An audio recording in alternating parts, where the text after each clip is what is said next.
Ode to the West Wind is a poem by Percy Bysshe Shelley, written in 1819, which reflects the speaker's plea for the powerful west wind to bring change and renewal. The wind, both destructive and regenerative, serves as a metaphor for the speaker's desires for personal and political transformation.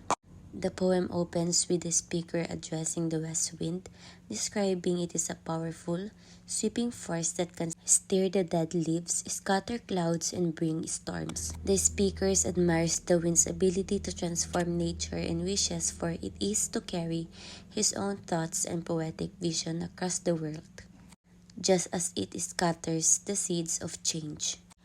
I resonate with Shelley's feeling of wanting to break free from limitations and inspire change. The west wind symbolizes both destruction and creation, representing how challenges can lead to a new beginnings. The poem encourages resilience and action, urging us to use our creativity and ideas to inspire positive transformation in ourselves and the world, much like the wind spreads for new life.